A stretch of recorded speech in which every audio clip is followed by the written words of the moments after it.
They laughed at him. Right there in the courtroom. Full uniform, badges gleaming, arms crossed in smug superiority. They didn't even try to hide it. A trembling black man stood with tears slipping down the edge of his cheek, his voice cracking as he tried to explain that all he had done was record a police officer choking a teenager outside a corner store. He wasn't threatening, he wasn't loud. He had simply pulled out his phone and pressed record. But now he was the one on trial. Now he was the one being accused of obstruction and resisting arrest. And the same officers who tackled him to the ground, knelt on his back, and dragged him through the street like trash, were now smirking on the witness stand, whispering to each other as if this man's dignity was a joke. The judge said nothing. The prosecutor barely looked at him. The public defender avoided eye contact. And the courtroom echoed with the sound of quiet injustice. "You expect us to believe that?" One officer chuckled under his breath while giving his testimony, his tone dripping with sarcasm as he stared at the defendant. "He just happened to be there filming." "Come on," the man, shaking, eyes full of silent pain, tried to speak, but his voice broke. "I didn't do anything wrong. I was just," laughter erupted again from the back. "That's what they all say," someone muttered. The judge banged the gavel half-heartedly, but the damage was done. The shame settled on the man's shoulders like iron. The courtroom didn't see a father. Didn't see a hard-working janitor who stayed late after school hours. Didn't see a man who walked miles home each night just to save bus fare for his son's education. They saw a stereotype. Another number. Another black man with an attitude. And that's what made the humiliation cut even deeper. Because there was no one there to defend him. No one in that room had his back. Except. No one saw the door open. Not at first. No one noticed the quiet steps, the slow, steady walk of a figure in a dark suit making his way to the front. But suddenly the air shifted. The murmurs stopped. The room went still. Because something about this new presence commanded attention. His walk was confident, but heavy. His eyes locked not on the judge, not on the jury, but on the man standing in that courtroom, broken. That man was his father. And he wasn't just a visitor. He was an agent. FBI. And he had come with a mission. But before we get there, before the confrontation, before the reveal, before justice takes the courtroom by the throat, you need to understand the depth of what happened before that door opened. This wasn't a random arrest. This wasn't a misunderstanding. This was calculated. The man had been known in the community. Known for always pulling out his phone and filming. For reporting. For speaking up. For getting involved. And that made him a problem. A threat. So they baited him. Waited. The day he filmed that officer choking a kid in front of a liquor store, he was dragged into the street and cuffed. They told the media he had assaulted an officer. Said he had interfered with an investigation. But no investigation existed. No real crime had occurred. And the video? The phone? It mysteriously disappeared before it made it to evidence. For weeks, the story was spun. Charges stacked. Suddenly he was being labeled a repeat offender. A community agitator. And the trial came faster than expected, because they wanted it quiet, quick, done. They wanted his spirit crushed. But what they didn't know, what they couldn't have known, was that his son had been watching from a distance. That his son had risen through the ranks of federal law enforcement with a clean record and a brilliant mind. That his son had spent the last year undercover, working a civil rights investigation tied directly to law enforcement corruption in the region. And that, by a twist of fate, or maybe destiny, the same officers mocking his father in that courtroom were already on his list. He didn't come to watch. He came to end it. But what exactly did he bring with him? What happens when the son of a wrongly accused black man walks into a courtroom with a federal badge in his pocket, an open file in his hand, and knowledge that could flip the entire system on its head? What does justice really look like, when it shows up wearing a suit and tie? And most importantly, what do you think those laughing officers will do when they realize the man they just tried to destroy, raised the very person who now holds their fate in his hands? Stick around. This story is far from over. Before we begin this story, we want to speak directly to every black viewer watching this. At Plow of Twist, we stand firmly against racism, injustice, and any form of discrimination. We believe in stories that reveal truths, give voice to pain, and celebrate strength through struggle. To every black man, woman, and child, we see you, we stand with you, and your story matters. Now, get ready for a powerful journey. Hit that subscribe button and make sure you're with us for every twist, every truth, and every triumph. Enjoy the story. Clarence Bennett wasn't the kind of man people feared. He was the kind people overlooked. A quiet presence in his late 50s, Clarence had spent most of his adult life working as a janitor in a local public high school in Birmingham, Alabama. Every morning before sunrise, he'd rise in his modest one-bedroom apartment on the west side of town, brew a single cup of coffee, and pull on his uniform, navy blue shirt with his name stitched in white thread above the pocket. The fabric was worn, the color faded near the sleeves, but it was clean, pressed, and always tucked in. He took pride in his work, even if the world didn't see him. The students knew him as Mr. Bennett, the quiet, soft-spoken man who mopped the floors, fixed lockers, and sometimes left small notes of encouragement on classroom whiteboards when no one was looking.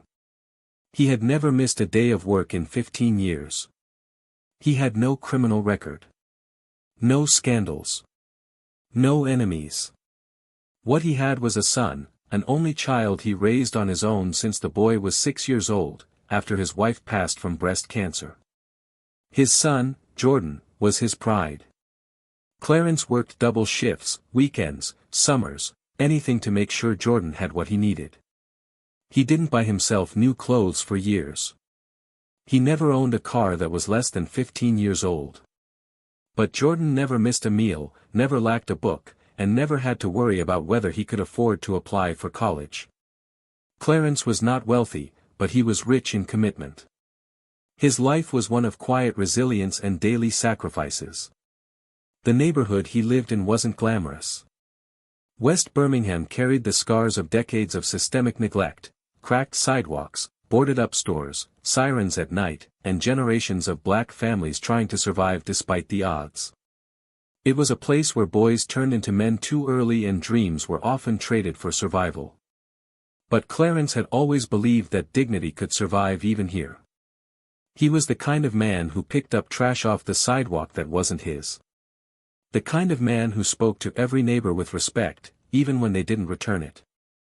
And most of all, the kind of man who taught his son that no matter how the world treated them, they would never give it the satisfaction of seeing them stoop to hate.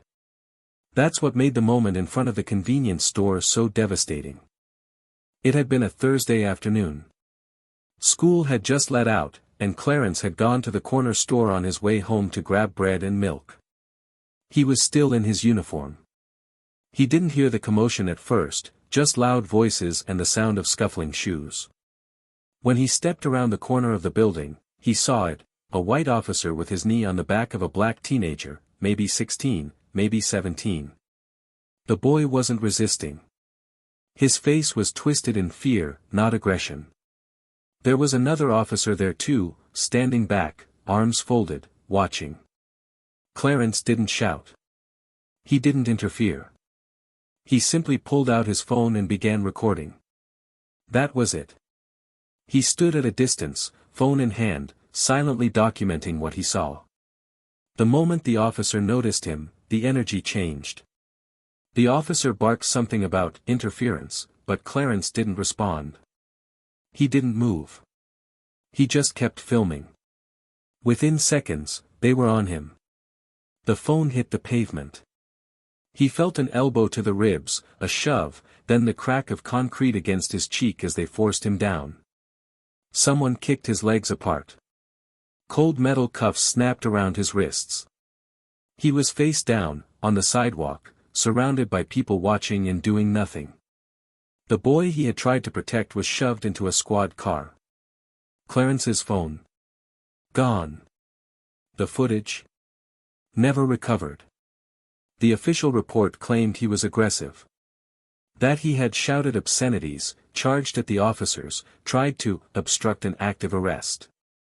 The report was filled with words Clarence had never said, movements he had never made. He had no one to verify his version.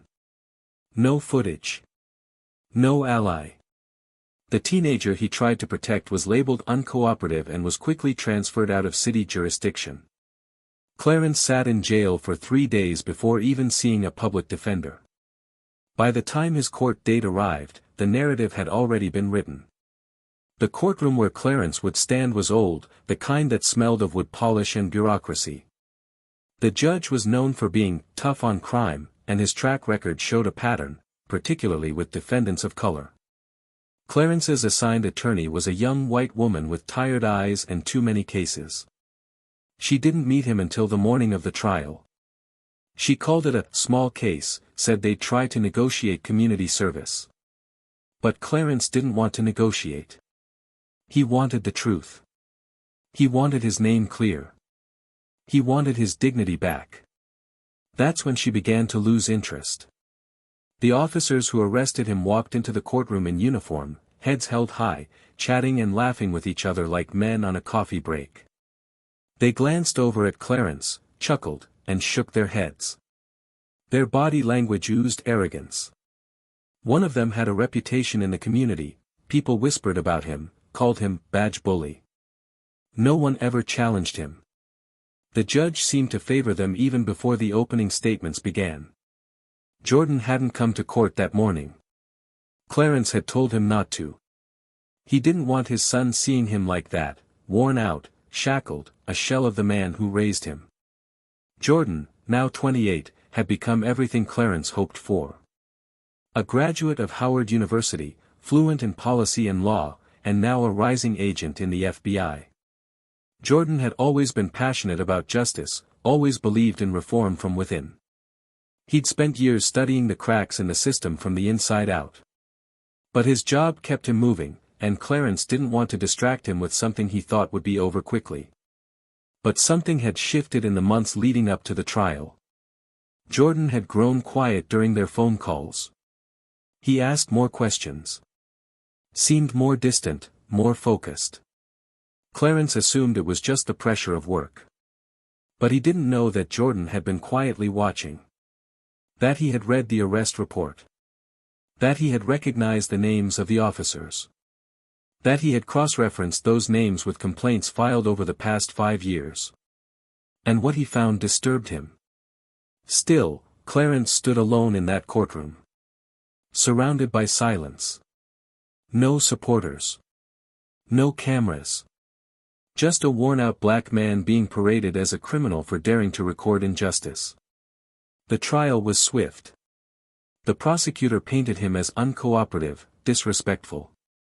The officers gave identical statements. Clarence tried to speak, but the judge cut him off. At one point, as Clarence fought back tears, one of the officers leaned over to the other and said, just loud enough to be heard, guess he should have stayed in his place. The laughter that followed echoed louder than any gavel. And that's when the door opened.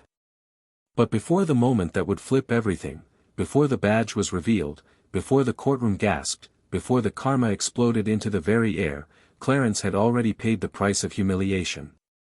The emotional toll. The weight of being criminalized not for what he did, but for who he was. For the color of his skin. For the silence he broke with a cell phone camera. What no one expected was that the system that tried to crush him had unknowingly trained his avenger. And now, the courtroom was no longer theirs. It was his. And something was coming that no badge, no uniform, no smug chuckle could stop. Would justice finally answer? Or would the system eat its own before letting a black man stand tall? That answer was only steps away. The weight in Clarence's chest hadn't let up since the first day he sat behind that defendant's table. It grew heavier with each passing hour in court, like every minute stripped another layer of his dignity. The worst part wasn't the false accusations or the way the officers distorted the truth with ease, it was how effortlessly everyone believed them. How the courtroom seemed rigged from the start. The smirks exchanged across the bench, the subtle nods between the prosecutor and the arresting officers, even the way the judge leaned back during Clarence's testimony like it was a waste of his time. Everything felt rehearsed. As if the verdict had been decided long before Clarence had even been arrested. Jordan had arrived that morning dressed in a charcoal gray suit, no FBI windbreaker, no badge visible, just a smooth, professional silhouette that blended into the courtroom like any other observer. He sat in the last row at first, silent, eyes locked on his father. His jaw clenched with every lie told, every exaggerated gesture from the officers as they mimicked Clarence's supposed aggressive behavior. Jordan didn't flinch, didn't blink. He watched, calculated, and waited. During recess, Clarence sat on a cold bench in the hallway, head bowed. He hadn't noticed Jordan until he heard the voice, low and full of tension. "You shouldn't be alone in there." Clarence looked up, eyes wide with a mixture of relief and shame. He started to speak, but his voice caught in his throat. "I told you not to come," he managed finally, his voice brittle. Jordan sat beside him, not saying anything for a moment. Then, with steel in his voice, he said, "I came because I have to. Because this isn't about just you, Dad. It's about what they're doing to men like you, every day." Clarence's eyes shimmered with unshed tears, but he shook his head. "I didn't want you to see me like this. I didn't want you to see me." He stopped, unable to finish. Jordan placed a hand on his father's shoulder. "I've seen you struggle. I've seen you survive. But I've never seen you like this. And it's not your fault. None of it is. They think they can humiliate you because you stand alone. But you're not alone. Not anymore." Back inside, the second half of the trial began. The officer on the stand now, Officer Grant, was known in the neighborhood, but not for reasons that earned respect. Stories of his abuse of power whispered through barber shops and passed from parent to child, cautionary tales about the badge that gave him permission to be above consequence. Now he sat tall, legs crossed, recounting a version of events that made him sound like a hero restraining a violent man. Clarence stared ahead, jaw tight, hands folded. He wanted to shout, to correct every word, but he knew it wouldn't matter. Not here. Not like this. From the back of the room, Jordan's voice finally cut through the silence. "Your Honor, I'd like to request permission to approach the bench." Murmurs rippled across the courtroom. The judge looked up, surprised. "And you are?" Jordan walked forward calmly, pulling an ID from his inner pocket and handing it to the bailiff, who delivered it to the judge. The judge studied the badge. His expression shifted slightly. "Agent Jordan Bennett, FBI," the judge read aloud. "Are you here on official business?" Jordan nodded once. "I am, Your Honor. I request to submit a motion regarding the integrity of the witnesses in this case." Gasps broke out. Clarence turned slowly, confusion washing over his face as he stared at his son standing in front of the court, holding authority not just in his hands, but in every fiber of his posture. The judge furrowed his brow, cautious now. "What kind of motion?" Jordan kept his voice steady. "One that involves an active federal investigation into several members of the Birmingham Police Department, including Officer Grant and Officer Lewis." The room erupted into noise. The prosecutor objected instantly, his voice raised in disbelief. The judge called for order, slamming the gavel, eyes darting between Jordan and the attorneys. "We are in the middle of a criminal trial, Agent Bennett. This is highly irregular." Jordan's gaze never wavered. "And so is the presence of multiple officers with open internal affairs complaints, testifying under oath without disclosure of said investigations. Your Honor, if you'll allow, I can present documentation from the Bureau." Clarence was frozen. He couldn't understand what was happening. He had come to terms with the fact that no one would fight for him. That the courtroom was a place where he'd be erased, where the system would swallow him whole. But now, his son, the boy he raised with every ounce of his being, was standing in front of that system, unshaken, challenging it with something Clarence had never known he had: power. The judge called a brief recess. The courtroom emptied in waves, murmurs of disbelief and suspicion trailing behind every person. Outside in the hallway, Clarence finally confronted his son.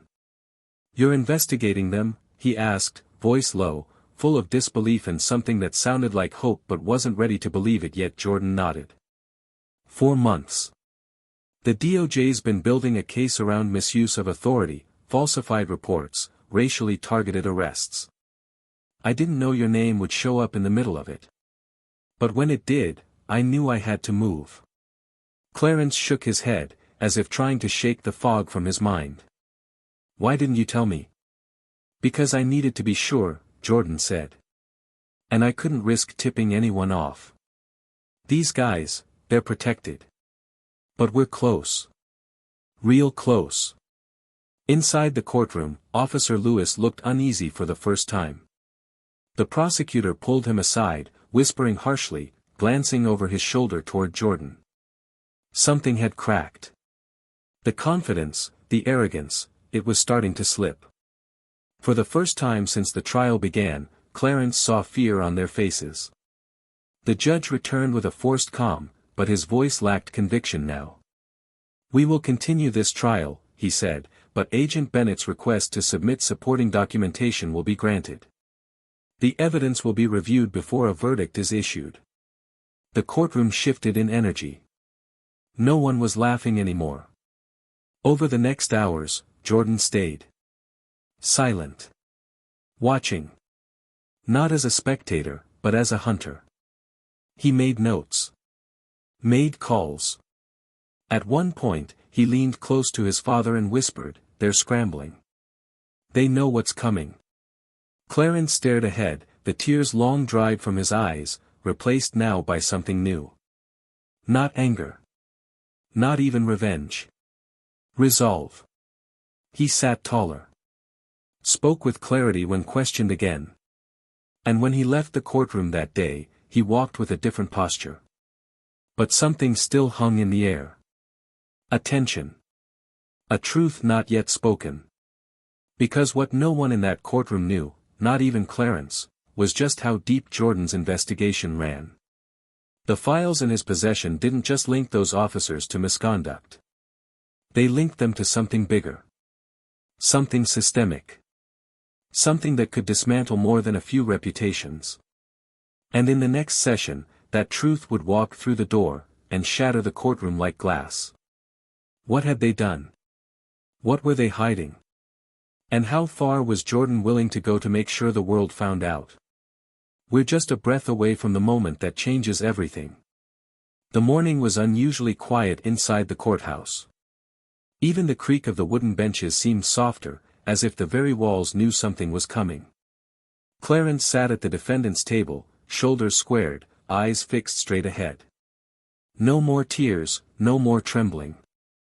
Jordan stood a few feet behind him, arms folded, expression unreadable. Today wasn't about watching. It wasn't about waiting. Today was about delivering the weight of truth. And everyone in that room, officers, lawyers, judge, and spectators, was about to feel it land like thunder. The courtroom door opened and in walked 2 agents from the Department of Justice, followed by a court clerk carrying a thick binder. Whispers stirred across the room, heads turning, some officers stiffening in their seats. Jordan stepped forward and handed a sealed envelope to the judge without a word. The judge raised an eyebrow but said nothing as he broke the seal and began to read. The further he read, the more the blood drained from his face. Jordan's voice filled the silence, calm and unwavering. "Your Honor, for the record, what you're holding is a 117-page internal investigative summary authorized by the Civil Rights Division of the Department of Justice. It details a 2-year covert operation into systemic corruption, falsification of arrest records, and racially motivated abuse of authority involving multiple members of the Birmingham Police Department." He turned to the jury, then slowly to the public gallery. "And I regret to inform this court that 2 of the officers who testified under oath during this trial, Officer Lewis and Officer Grant, are at the center of it. A collective intake of breath swept through the courtroom. Officer Grant, seated near the front, shifted in his chair, his smirk gone, replaced by a flicker of panic. Lewis clenched his jaw, eyes darting toward the exits as if looking for escape. Jordan didn't stop. The department's own internal communications, recovered through federal warrants, show these officers discussing tactics for suppressing evidence, manipulating arrest narratives, and targeting black men in working-class neighborhoods for easy convictions. Including my father.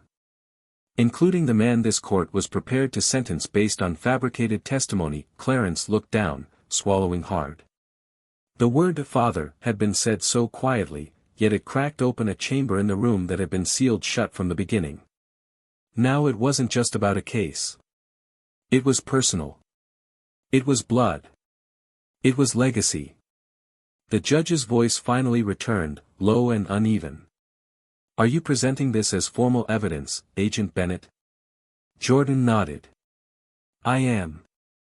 And I'm requesting immediate motion to dismiss all charges against Clarence Bennett and to enter this evidence into federal jurisdiction for pending criminal indictments against Officers Grant and Lewis." The prosecutor stood, trying to object, words stumbling from his lips, but the judge didn't look at him. He was still reading, page after page of damning detail. Jordan turned slowly toward the officers, now both visibly sweating. His voice dropped lower, sharper. "You remember the video you said disappeared? The one my father recorded? You said it never existed. Said he was making it up. Said he resisted arrest. Funny thing about technology, it has backups. Cloud storage. Device syncing. The moment he hit record, the footage was uploaded to an encrypted folder on his personal account. And I have it. I've had it the whole time." The courtroom was frozen. Jordan reached into his bag, removed a laptop, and connected it to the screen. With a few clicks, the image appeared, blurry at first, then sharp. A teenage boy face down on the pavement, not moving. An officer pressing a knee into his back. And Clarence's voice, calm, clear, saying, "I'm just recording, that's all. I'm just making sure this doesn't go unseen." Then the scramble, the phone hitting concrete, but not before the frame caught Grant's face twisted in rage as he charged at the camera. Gasps. Whispers. Some people turned their faces away.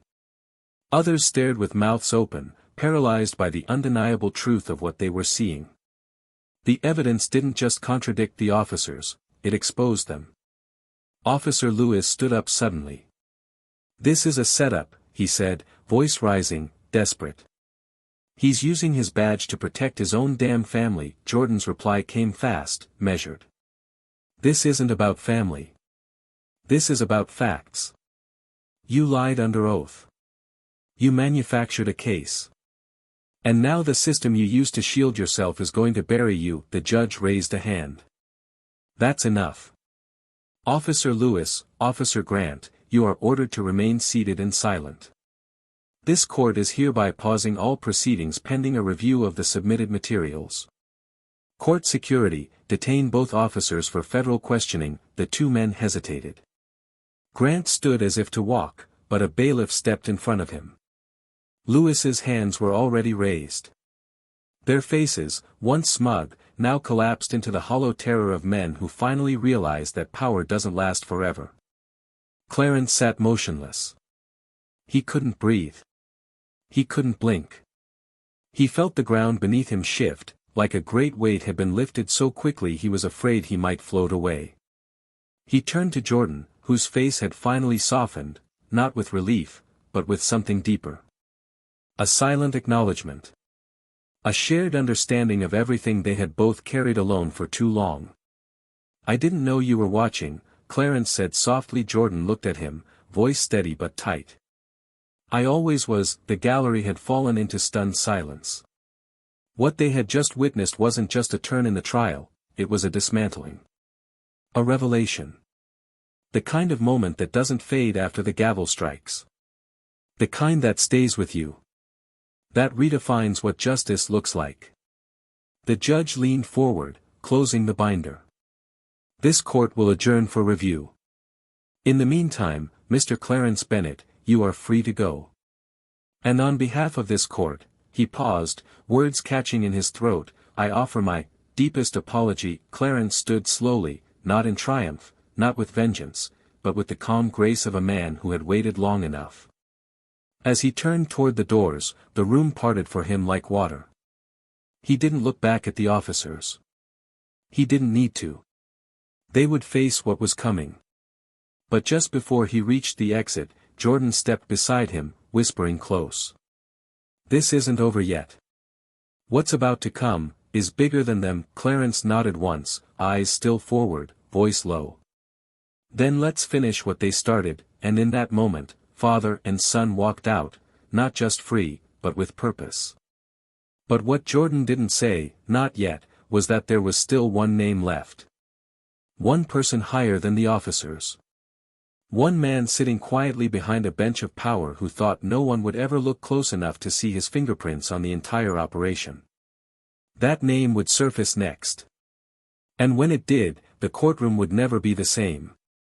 As Clarence and Jordan stepped outside into the cool Alabama air, the roar of the courtroom still echoed behind them, but neither said a word at first. They paused at the bottom of the courthouse steps, where the sunlight struck Clarence's face in a way that made every wrinkle, every line of endurance, feel earned. Jordan's phone buzzed in his pocket, but he ignored it. For the first time in days, maybe years, his eyes softened as he looked at his father. The storm inside had begun to settle, but they both knew it wasn't over. What had just happened inside that courtroom was a tremor, what was coming next would be the earthquake. Clarence finally broke the silence, his voice low but full of awe and uncertainty. You really had all that? You had it ready this whole time? Jordan nodded, not with pride, but with quiet conviction. I had to be sure, he said. One wrong move, and they would have buried you without blinking. I couldn't show my hand until I had every piece lined up. You taught me that. Do it right. Do it clean. Clarence gave a tired smile, one that came from years of knowing how rarely the world played fair. I just never thought I'd see the day someone fought for me like that. Before Jordan could respond, his phone buzzed again, and this time he checked it. A message lit up the screen, Judge Whitaker confirmed. Files recovered. You were right. Jordan's expression shifted, darkened. He locked the screen and looked up at his father. There's one more, he said quietly. One more piece. Clarence tilted his head, confusion forming in his eyes. Who? Jordan's jaw tightened. The judge. The one who nearly sentenced you. He's part of it too. I just got the confirmation. Clarence took a step back, stunned. The judge? He knew. Jordan nodded. Not only did he know, he helped make it happen. Signed off on warrants he knew were bogus. Buried complaints. He's been protecting them for years. The weight of that revelation hit Clarence like a second sentencing. He had walked into that courtroom believing the judge was, if nothing else, a neutral figure. To know that even the gavel had been corrupted, that was almost harder to bear than the arrest itself. Jordan saw the pain settle into his father's shoulders and spoke with urgency. Dad, this is why I couldn't stop at just clearing your name. This isn't just about you anymore. This is about every man they've done this to. Every voice they silenced. Every life they damaged. Clarence looked away, trying to find something solid in the chaos. So what now? He asked. You bring him in. Jordan exhaled. We don't just bring him in. We expose everything. And we do it right here, in the same courtroom where they tried to break you. Inside, the energy had changed. Officers whispered behind closed doors. Reporters hovered in the hallway. The judge, still seated behind the bench, looked composed, but beneath the surface, his hand trembled slightly as he sipped from his water glass.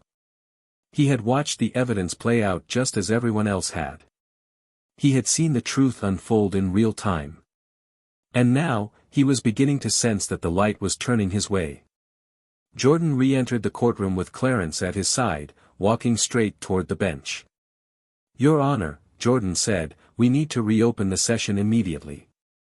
There's additional evidence. And it pertains directly to your conduct." The judge blinked. "Agent Bennett, this is not the appropriate," but Jordan didn't wait. He held up a tablet and began casting a video to the courtroom screen. "This is a recorded phone call between you and Officer Lewis, dated 3 weeks before the arrest of Clarence Bennett. In it, you discuss a strategy for fast-tracking convictions and dismissing citizen complaints." The judge rose to his feet, voice hard. "This is inadmissible, this is a breach of protocol," but the audio had already started playing. The room fell silent. A recording crackled to life, and the judge's voice came through clear as day, "Keep it moving. These people don't have the resources to fight back. You give me the paperwork, I'll sign it. No questions asked. Just make sure the body cams don't show anything cute." The silence that followed was suffocating. Clarence stood, fists clenched at his sides, eyes locked on the man who had looked down at him for days, passing judgment with calm detachment. Jordan stepped forward, his voice lower now but far more dangerous. "You manipulated the justice system for personal gain. You knowingly allowed corrupt officers to railroad innocent people. You targeted my father. And you did it from the safety of that bench." The judge looked at the bailiffs, but no one moved. The room was paralyzed with disbelief, shock, and something close to shame. Jordan walked slowly toward the bench, every step deliberate. "This courthouse doesn't belong to you," he said. "It belongs to the people who come here hoping for justice. You turned it into a trap. But not anymore." For a long, painful moment, no one spoke. Then, a soft voice from the gallery, "That man sent my brother away for 10 years, another followed, he dismissed my mom's case like it was nothing, then another. And another." A slow rising wave of voices, survivors of the same system now finding their voices in the wake of one man's courage. The judge's face crumbled. He tried to speak, but the words fell flat. No excuses could stand up in the light of what had been revealed. Clarence stepped forward. His voice, calm but thunderous in its weight, filled the room. "You looked me in the eye. You called me a liar. You let them mock me while I begged for truth. You were supposed to be the last line between justice and corruption. And you chose them." The judge lowered his head. Jordan turned to the bailiffs. "He's under federal investigation. Take him into custody." No one clapped. No one cheered. They just watched, stunned, as the judge, once untouchable, once feared, was escorted out of the courtroom he thought he controlled. Clarence remained still. The moment was too big for celebration. Too heavy for triumph. But in his eyes, there was something else now. Clarity. That, maybe for the first time in his life, he had truly been seen. Jordan turned to his father. "You okay?" Clarence didn't smile, didn't cry. He just said, "I think, now I can breathe." And even as the courtroom began to stir again, even as more officials entered, as phones rang, as the weight of what had just happened rippled beyond those walls, neither of them moved. Because they had just cracked the foundation of a system designed to keep them silent. And it all started with a man who refused to stop recording. But what no one knew yet, not even Jordan, was that this story would echo far beyond Birmingham. That this moment wasn't an ending. It was a beginning. And the fight for justice had just found its voice. The days that followed were a blur of headlines, camera flashes, and hushed conversations behind closed doors. Clarence found himself at the center of a storm he never asked for but had become the face of. News outlets began flooding the courthouse steps, journalists calling it a landmark exposure, an unprecedented unraveling of institutional rot from within the very heart of the justice system. But while the public marveled at the scandal, Clarence walked through it quietly, his feet heavy with the weight of it all. He didn't want fame. He didn't want applause. He just wanted truth. And now that it had finally surfaced, it felt far more complicated than he ever imagined. Jordan was everywhere: meetings, briefings, endless phone calls with DC agents and civil rights attorneys. His name was now etched into an investigation that stretched far beyond the city limits of Birmingham. Federal oversight committees began to dig deeper, discovering links between the judge and other court officials, evidence tampering that stretched back over a decade, and a pipeline of convictions driven by informal quotas and racial profiling. Clarence sat in rooms with lawyers who used words like historic, precedent, and settlement, but none of it felt real to him. Not yet. He kept thinking of all the other men who didn't have a son in the FBI, men who never made it out of that courtroom with their names cleared. And the more the world called him brave, the more he felt conflicted about what justice really meant when so many others had been crushed without anyone to fight for them. One evening, he and Jordan sat in the kitchen of Clarence's apartment. The place hadn't changed in years: same checkered tile floor, same faded curtains over the sink. Clarence stirred sugar into his tea while Jordan scrolled through a flood of emails on his phone. The silence between them wasn't cold, but it carried the weight of unspoken thoughts. Finally, Clarence looked up and asked, "Do you ever wonder if it's really justice, or just cleanup?" Jordan didn't answer right away. He set his phone down and leaned back in his chair. "What do you mean?" Clarence took a sip, eyes fixed on a crack in the wall he'd meant to patch for months. "I mean, all this. The cameras, the outrage, the people calling this a victory. But where were they before? Where were they when this system was breaking men like me in silence? If I didn't have you, if you hadn't been who you are, I'd be rotting in a cell right now. They're calling it justice, but it still feels like luck." Jordan leaned forward, his voice quieter. "You're not wrong. What happened to you should have never come down to me intervening. The system isn't broken, Dad. It's built like this. Designed to work for some and devour the rest. That's why this matters. Because now the cracks are showing. Now they have to look." Clarence nodded slowly, but the discomfort remained. "They're offering a settlement," he said after a moment. "They want to make it right. That's what the lawyers are saying." Jordan didn't move. "And how do you feel about that?" Clarence stared at his tea. "I feel like they want to put a dollar sign on my name and call it even."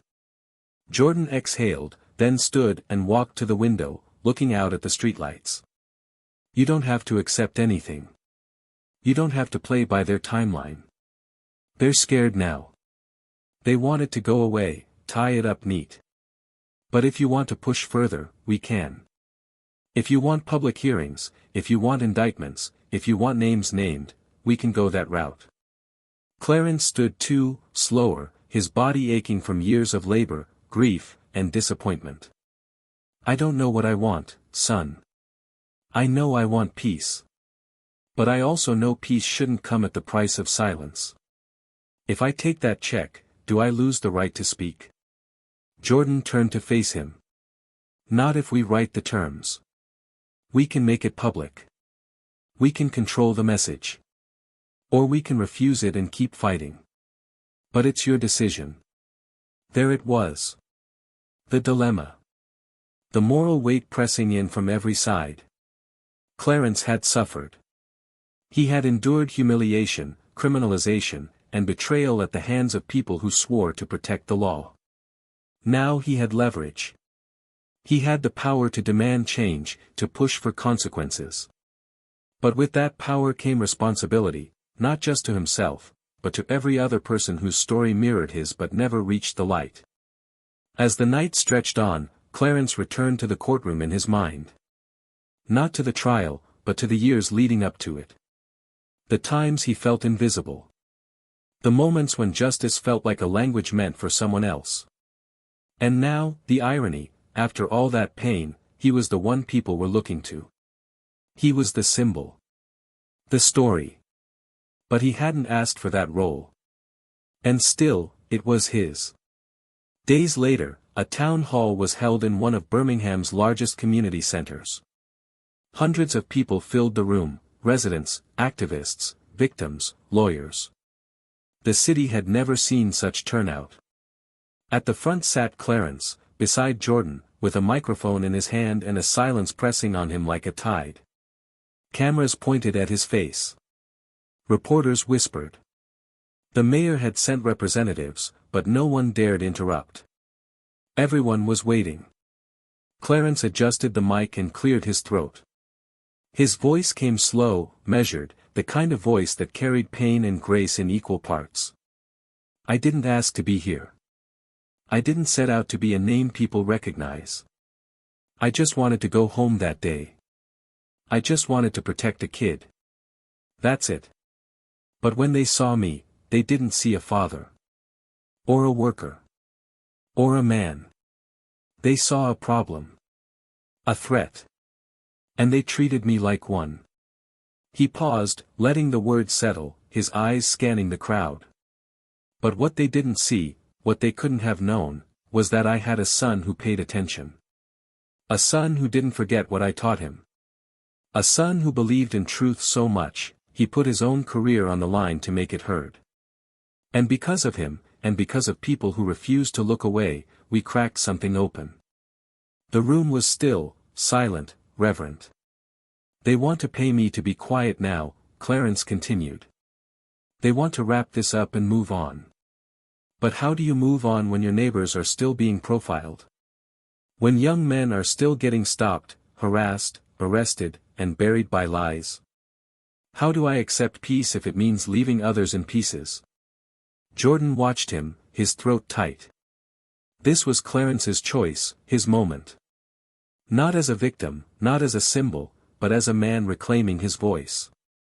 Clarence looked down at the notes in his lap, then back at the crowd. I don't have the answers. I'm not a politician. I'm not a lawyer. But I know what truth feels like. And I know what it costs. If I have to carry this, then I want it to mean something.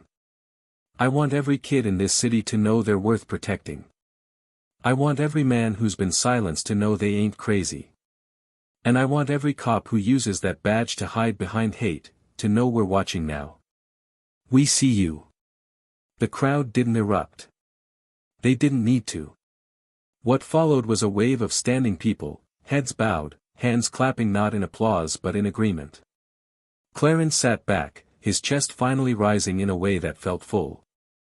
And in that space between grief and justice, something sacred had been born. But behind the curtain of public support, there were still forces resisting change. The police union had already filed an appeal on behalf of Grant and Lewis. Whispers of retaliation buzzed in low circles. There were rumors that other officers were deleting files, erasing records, circling the wagons. Jordan knew the machine wouldn't go down without a fight. The exposure was only step one. Accountability would take more. And his next move would be his most dangerous yet. Clarence had spoken his truth. Now Jordan would have to protect it. And not just from those in the shadows, but from those who still sat in power, untouched. The final reckoning was coming. And this time, no one would be spared. The morning after the town hall, the city of Birmingham felt different. It wasn't louder, not in the way that sirens or protests made noise, but quieter in the way a storm recedes before returning stronger. Clarence sat on the edge of his bed, shoes half-laced, looking out the window as if trying to make sense of everything unfolding beyond the glass. The street outside was still the same, cracked pavement, rusted stop signs, neighbors crossing the road with groceries, but something in him had shifted. He hadn't slept much. Every word from the night before echoed in his head like a drumbeat, reminding him that no matter how much truth was spoken, justice never moved in straight lines. His voice had finally been heard, yes, but now it was attached to something larger than him, something unpredictable, something that carried risk. In the kitchen, Jordan poured coffee, his eyes fixed on his laptop, where files and case updates scrolled across the screen. The tension in his posture hadn't eased. The exposure of the judge had set off a chain reaction, Subpoenas were flying, officers were being pulled from duty, and legal teams were scrambling to rewrite their own narratives before federal charges fell. But not everyone was retreating. Some were beginning to push back, quietly, strategically. And Jordan knew what that meant. The fight wasn't just public anymore. It was personal. The kind of resistance that comes in coded messages, unexpected audits, and suddenly unavailable records. He had been in this game long enough to recognize the early signs of institutional retaliation. They weren't just angry at being exposed, they were scared. Clarence joined him at the table, fingers wrapped around the chipped mug he'd been using for years. For a long while, neither of them spoke. Then, Clarence finally said, "You think they're gonna come after you?" Jordan didn't look up. "They already are," he said. Emails flagged, phones tapped, people asking questions that don't make sense. Some of the folks I work with, they're backing away. Acting like they don't know me. That's how it starts. They try to isolate you before they discredit you. Clarence's voice lowered, steady but heavy. "I didn't mean for you to carry all this. I was just trying to go home that day, that's all.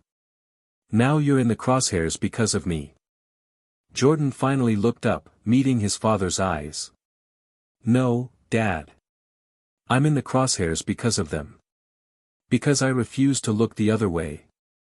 And I don't regret that. Not for a second. But I need you to understand something, what happens next might not be fair. It might get worse before it gets better." Clarence sat back, exhaling slowly. "So what are we supposed to do? Wait for the next blow to come?" Jordan shook his head. "No. We stay ahead of it. We don't just react, we build. We collect. We protect the truth. And we keep telling the story, even when they try to shut it down." Later that afternoon, they met with attorney Rebecca Gaines, one of the lead federal prosecutors now overseeing the widening investigation. She was sharp, relentless, and deeply invested in the case, not just for its legal value, but because she had seen too many of them buried before they reached a courtroom. As she spread out documents across the table in a secured government office, her tone was clipped and focused. "We've identified over 25 cases connected to Judge Whitaker and Officers Grant and Lewis," she said. "Some of these people are still serving sentences. A few were deported. Most had no means to appeal." Clarence shook his head in disbelief. "How long were they doing this?" Rebecca hesitated before answering. "We've traced it back 9 years. Maybe more. The pattern is consistent: false reports, coercion, pressure on public defenders to push pleas. It's systemic." Jordan leaned forward, voice tight. "What about the DA's office? Are they complicit?" Rebecca nodded slowly. "That's what we're trying to determine now. The problem is, the deeper we go, the more resistance we're getting from inside. Files missing. Records erased. Witnesses suddenly hard to find." Clarence frowned. "So they're covering their tracks." Rebecca looked at him, her expression grim. "They're trying. But we have leverage now. Your testimony, Jordan's documentation, the video, that cracked the wall. Now we're pushing through." After the meeting, as they walked back to the car, Clarence was quiet. Jordan could see the toll this was taking on him, how heavy it all had become. And when they got inside, Clarence finally said, "There's something I need to tell you. Something I haven't said before." Jordan turned to him, concerned. "What is it?" Clarence hesitated, then began slowly. "That day, at the store. I didn't just see that officer with the kid. I recognized him. Officer Grant. He came to our school before. Years ago. Said he was doing outreach. But he wasn't there for the students. He was watching someone. A student who'd filed a complaint about his partner. Kid disappeared a week later. No one ever followed up." Jordan's jaw clenched. Why didn't you say anything before? Clarence's eyes dropped. Because back then, I didn't think anyone would listen. I didn't know it would matter. Jordan stared ahead, his mind racing. We need that name. The student. Any detail you remember? Clarence nodded. I think I still have a yearbook somewhere. His face is in there. He was a good kid. Smart. Too smart. That's what got him in trouble. The rest of the evening was spent digging through old boxes, finding dusty photos, piecing together timelines. The name eventually came, DeAndre Tillman. A junior at the time. Straight A student. Vanished after a supposed arrest for vandalism. No record of conviction. No public record at all. It was as if he'd been erased. Jordan brought the name to Rebecca the next morning. Within hours, her team was searching old case logs, school disciplinary reports, anything to verify DeAndre's story. But what they found was chilling. DeAndre had filed a formal complaint against Officer Lewis for harassment. The complaint was dismissed. Days later, he was arrested in what appeared to be a staged incident. He was sent to a juvenile facility upstate, and then nothing. No release date. No transfer. No mention since. Clarence stared at the file in Rebecca's hand. They made him disappear. Rebecca nodded. And now we need to find out where he went. Or if he ever made it out. The story had just deepened. What started as a personal injustice had now unearthed the possibility of a far more sinister operation, one that didn't just silence dissent but erased it completely. Jordan could feel the air tighten around him, the danger becoming more real with every layer peeled back. But he also knew one thing with certainty: this wasn't the time to back down. This was the time to push harder. As Clarence sat by the window that night, watching the street again, he realized the truth he was now a part of wasn't just painful, it was dangerous. But it was also necessary. For every DeAndre who vanished, for every man who was laughed at in a courtroom, for every voice that was crushed beneath the weight of a rigged system, there had to be someone who stood up and said no more. And now, that someone was him. And beside him, his son. And together, they were about to walk into the darkest part of the storm, with the light of truth burning stronger than ever. Jordan stood in the back hallway of the federal building, a folder in one hand and his phone vibrating non-stop in the other. The harsh fluorescent lights above cast a sickly glow on the scuffed tile beneath his feet, but he didn't move. His eyes were locked on the report he had just been handed, his mind racing. Inside the file were details on DeAndre Tillman's supposed incarceration, except none of it made sense. The facility listed had been shut down 3 years ago. The contact information was out of service. And worse, the signature on the intake form belonged to a supervisor who had died in a car accident the year before DeAndre was even arrested. Jordan flipped the pages again, slower this time, like the truth would rise to the surface if he stared long enough. But what stared back was a void, a gap in the system so deliberate, so carefully constructed, it felt like DeAndre had been swallowed whole. Clarence arrived moments later, stepping into the hallway with quiet urgency, his coat still damp from the rain outside. He could see the strain in Jordan's posture, the rigid line of his back, the tight grip on the folder. "What is it?" he asked, already bracing for the worst. Jordan turned to him, eyes darker than before. "It's deeper than we thought," he said. DeAndre's file isn't just incomplete. It's been erased. Scrubbed. Every trace of his existence after that arrest has been systematically removed. And not just from city records, state and federal too. Clarence stared at him, trying to grasp the magnitude. But why? Why go to that length for one kid? Jordan's jaw clenched. Because he was a liability. A witness. A threat. He filed a complaint against an officer who had a history of violent misconduct. That complaint made it to internal affairs, somehow. And from that moment on, someone decided he had to disappear. Clarence stepped closer, voice low and sharp. You're telling me they vanished a kid to protect a cop? Jordan didn't answer at first. He handed his father the folder.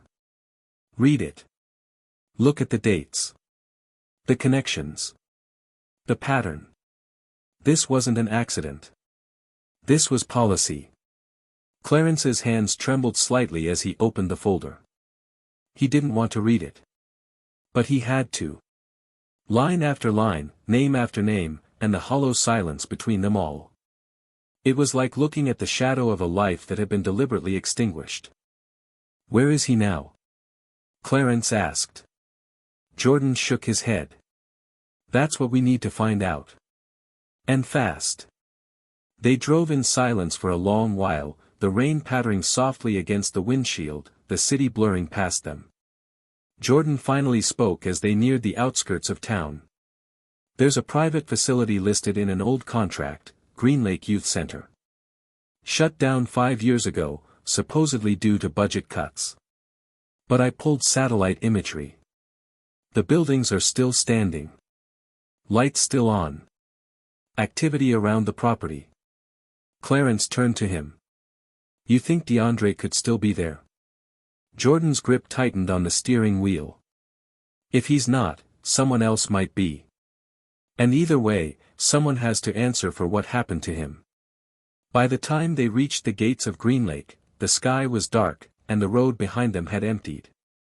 The facility loomed in the distance, surrounded by rusted fencing and overgrown trees, but the security cameras at the entrance were new. Motion-sensitive lights flickered as they approached, illuminating the gravel path with harsh bursts of white. Jordan parked the car and stepped out, his badge visible now, his voice commanding as he addressed the intercom. This is Special Agent Jordan Bennett, Federal Bureau of Investigation. I'm requesting access under emergency federal review. There was a pause, a crackle of static, and then a voice, calm, male, uncertain. Agent Bennett, we don't have any records of an active investigation here. You'll need to contact the Department of Youth Services. Jordan didn't blink. This facility isn't on any current state registry. You're operating off-grid. And if you don't open this gate in the next 30 seconds, I'm calling in a tactical unit. Silence. Then the gate slowly creaked open. Inside, the grounds were eerily quiet. A few staff members watched them from behind reinforced glass windows. No children were visible. No noise beyond the hum of distant generators. Jordan flashed his credentials and demanded the intake logs for the last 10 years. The director, a pale, nervous man in his 60s, stammered as he handed over a thin stack of files. Jordan scanned them quickly. No mention of DeAndre. No mention of half the names that should have been there. He looked up sharply. Where's the rest? The man blinked. That's all we have on site. The archives were transferred to a central database before the shutdown. Jordan stepped closer. Where's that database now? The director hesitated.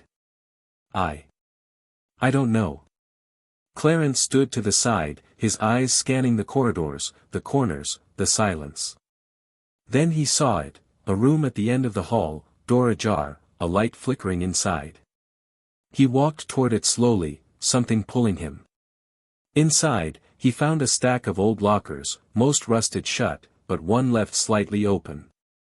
Inside, a backpack. Faded. Worn.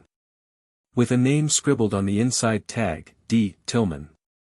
He called out to Jordan. The moment Jordan saw the backpack, everything shifted. It was real. DeAndre had been here. And if they found this, there was hope. They filed an emergency federal warrant that night, authorizing full inspection of the property. Within hours, Jordan's team uncovered restricted files, hidden medical reports, disciplinary records with names blacked out. And then, buried beneath years of falsified documents, was a digital record. A transfer. DeAndre Tillman moved from Green Lake to an unlisted facility in Georgia under the supervision of a private contractor. Jordan stared at the screen, pulse pounding. They moved him. Kept him hidden. Not because he was dangerous, but because he knew too much. Clarence stood beside him, eyes fixed on the name glowing on the monitor. If he's alive, he's been locked away for over a decade. What kind of life could he have now? Jordan looked at his father, then back at the file. That's what we're about to find out. But something else was happening too. As the investigation deepened, Jordan became aware that eyes were now on him. His clearance was suddenly under review. Internal emails were being flagged. Anonymous messages arrived in his inbox, some vague, others direct. Warnings. Threats. Pressure to back down. One message stood out: let it go before you lose more than your job. He showed the message to Clarence later that night. They're getting desperate, Jordan said. Desperate people make dangerous moves. Clarence nodded, voice low. So do men who've been quiet for too long. The next morning, they received confirmation: DeAndre had been located. Alive. A facility in rural Georgia. He'd been institutionalized for psychological evaluation, labeled as a high-risk detainee. No charges. No trial. Just a signature from a judge who was now under federal arrest. Jordan stared at the report, emotions twisting through him: relief, rage, disbelief. Clarence placed a hand on his shoulder. Let's bring him home. They drove straight through the night, neither speaking much, the silence filled with memories of everything they'd uncovered, everything they had yet to face. At the facility, Jordan presented the court order for DeAndre's release. It took hours. Layers of bureaucracy, resistant staff, deflective supervisors. But in the end, they brought him out. He was taller now. Thinner. Eyes dim but alert. When he saw Jordan and Clarence, he hesitated, unsure whether to believe what he was seeing. Clarence stepped forward first, voice gentle but strong. You're not invisible anymore, son. DeAndre's eyes welled up, his voice cracked. I thought I'd die in there. I thought they buried me. Jordan shook his head. Not anymore. You're free. And they're going to pay for what they did. They drove back in silence again, but this time, the weight in the car wasn't grief, it was purpose. Justice wasn't finished. Not yet. But now, with DeAndre alive and ready to speak, the final blow was coming. And the system that thought it could erase him was about to face the one thing it feared most. The truth. Spoken out loud. In front of the world. The courtroom was full, but the silence inside was absolute. Rows of people, activists, journalists, victims' families, and former neighbors, filled every seat, eyes locked on the front where Clarence sat beside DeAndre, both men dressed not in suits of performance, but in the quiet dignity of survivors who had endured and outlasted everything built to crush them. At the center of the room stood Jordan, now with a heavier gaze but clearer voice, presenting the final testimony that tied together every thread: the falsified reports, the hidden facilities, the erased identities, the sealed judicial orders that silenced the most vulnerable. At his side, a panel of federal investigators listened, and so did the country. DeAndre's voice shook at first as he took the stand, not from fear but from the weight of being heard after so many years of invisibility. He didn't perform. He didn't dramatize. He simply told the truth: the days in solitary, the threats from guards, the confusion of being labeled unstable when all he had done was report misconduct. He spoke of the moment he gave up hope, the nights he imagined the world had moved on, and the surreal moment when two strangers arrived and said his name like it mattered. And when he finished, there was no applause. Just silence. Deep. Reverent. The kind that marks a collective shift in consciousness. The truth had landed. In the weeks that followed, a wave of justice moved through the system like a current no one could stop. Judge Whitaker was formally indicted on multiple federal charges including conspiracy, abuse of power, and obstruction of justice. His assets were frozen. His legacy, once pristine, was stripped bare. Officers Grant and Lewis, already detained, were sentenced after multiple victims testified against them. Several other officers were placed under investigation. Internal reviews of dozens of convictions began immediately. Names of the wrongfully imprisoned were lifted back into public record. Families were notified. Doors that had been locked for years were opened, and people who had once been statistics were finally seen. Clarence, for the first time in his adult life, stood in front of city officials not as a man on trial, but as a guest of honor. A mural was commissioned in his neighborhood, not of his face, but of a silhouette holding a cell phone up toward the sky. Beneath it, the words, "Truth can't be erased." It became a symbol. Not of vengeance, but of awakening. And when Clarence was offered a financial settlement, he accepted, but redirected half into a foundation he created with Jordan, the Bennett Fund, dedicated to supporting legal aid and psychological support for wrongfully incarcerated men of color. It wasn't about charity. It was about repair and restoration.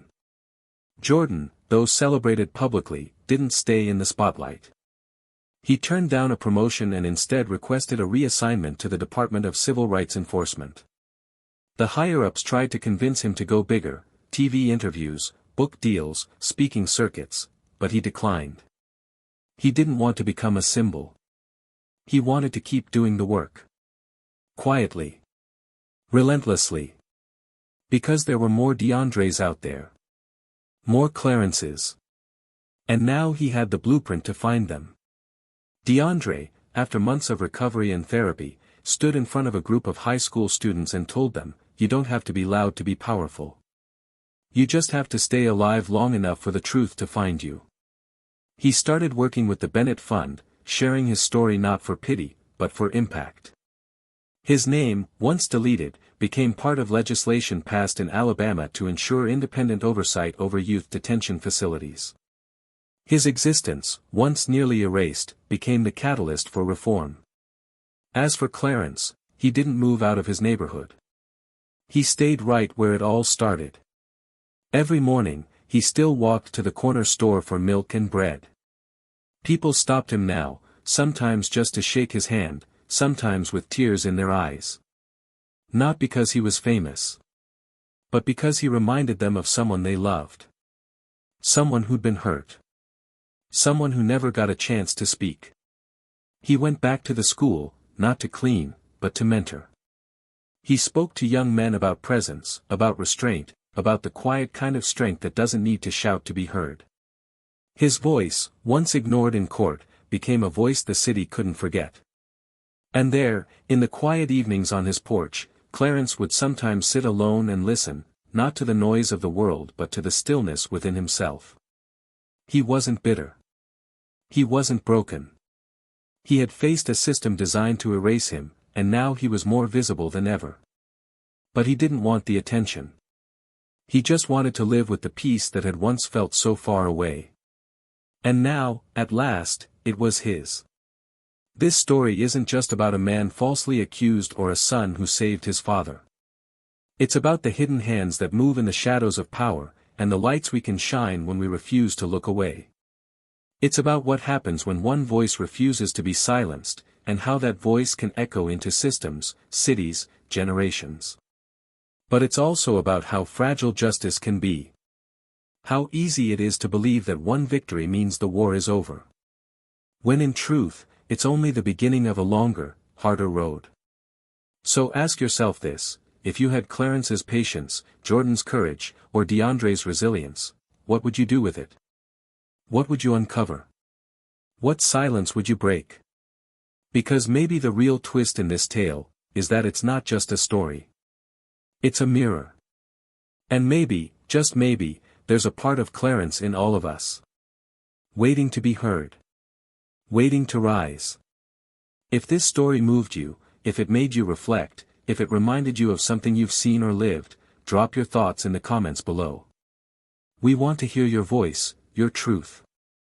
And don't forget to subscribe to Tales of Twist, for more stories that challenge what we believe, reveal what's hidden, and prove that sometimes, justice just needs the right moment to speak.